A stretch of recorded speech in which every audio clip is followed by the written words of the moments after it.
Super hit comedy movie mad sequel mad square శుక్రవారం మార్చి 28న ప్రేక్షకుల ముందుకు వచ్చింది. ఇప్పటికే 2 వారాలు పూర్తయింది. నాన్ నితిన్, సంగీత్ శోభన్, రామ్ నితిన్ లీడ్ రోల్లో నటించారు. ఈ సినిమాకి యంగ్ డైరెక్టర్ కళ్యాణ్ శంకర్ దర్శకత్వం వహించారు. సితారా ఎంటర్టైన్మెంట్స్, ఫార్చ్యూన్ 4 సినిమాస్ పతాకాలపై నాగవంశీ, సాయి సౌజన్య సంయుక్తంగా నిర్మించారు. ప్రముఖ మ్యూజిక్ డైరెక్టర్ భీమ్ సిసిలియో సంగీతాన్ని ఇచ్చారు. మ్యాడ్ కామెడీ ఫ్లేవర్తో బాక్సాఫీస్ బరిలోకి దిగిన మ్యాడ్ స్క్వేర్ సాలిడ్ ఓపెనింగ్స్ రాబట్టింది.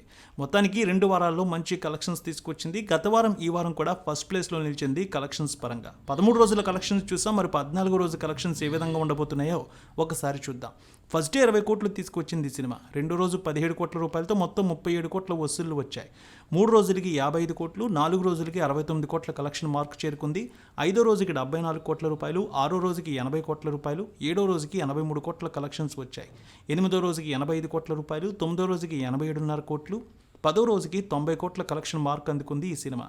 11వ రోజుకి 92 కోట్లు, 12వ రోజుకి 95 కోట్లు, 13వ రోజుకి 96.5 కోట్ల కలెక్షన్ మార్కు చేరుకుంది. ఇక నేడు మరో 1.5 కోటి వరకు కలెక్షన్స్ వస్తున్నాయి. దీంతో 98 కోట్ల వసూళ్ల మార్క్ అందుకుంది. త్వరలో 100 కోట్ల క్లబ్లోకి ఈ సినిమా చేరబోతోంది. మ్యాడ్లో కాలేజీ లైఫ్ కామెడీతో అలరించారు. మ్యాడ్ స్క్వేర్లో మంచి ఫన్ ఫ్యామిలీ స్టోరీతో ఆకట్టుకున్నారు. ఈ సినిమాకి స్వాతిరెడ్డి స్పెషల్ సాంగ్ కూడా మంచి ప్లస్ అయింది. ఓవరాల్గా మ్యాడ్ స్క్వేర్ ఆడియన్స్కి బాగా నచ్చింది. నైజాం సీడెడ్ ఆంధ్ర ఏరియాలో ఇప్పటికీ టికెట్లు బాగా సేల్ అవుతున్నాయి.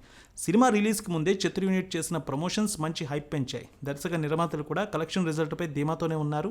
సో చివరికి అలాంటి కలెక్షన్సే వచ్చాయి. ఈ సినిమా స్టోరీ వైజ్ చూస్తే, కాలేజీ చదువు పూర్తయిన తర్వాత అశోక్, అలాగే డీడీ, మనోజ్ ముగ్గురు 3 ఏళ్ల తర్వాత లడ్డూ పెళ్లిలో కలుస్తారు. అంతా బాగుంది, పెళ్లికి సిద్ధం అనుకున్న సమయంలో పెళ్లి చేసుకోవాల్సిన అమ్మాయి లేచిపోతుంది. దీంతో విష్ణు మనసు తేలికపరచడం కోసం ముగ్గురు అతన్ని గోవాకి తీసుకువెళ్తారు. ఇక అక్కడికి వెళ్ళిన తర్వాత బ్యాచులర్స్లో ఎంజాయ్ చేస్తారు. ఇలాంటి సమయంలో అనుకోకుండా ఒక ఖరీదైన నెక్లెస్ దొంగతనానికి గురవుతుంది. ఆ దొంగతనం చేసింది మ్యాడ్ గ్యాంగ్ అని పోలీసులు భావిస్తారు. అయితే అసలు ఆ దొంగతనం చేసింది ఎవరు? భాయ్ సునీల్ అండ్ గ్యాంగ్కి దొంగతనంతో లింక్ ఏంటి? ఈ మ్యాడ్ గ్యాంగ్ దొంగతనం అపవాదు నుంచి ఎలా బయటపడింది? ఇలాంటి విషయాలు తెలియాలంటే ఈ సినిమాని బిగ్ స్క్రీన్ మీద చూడాల్సిందే.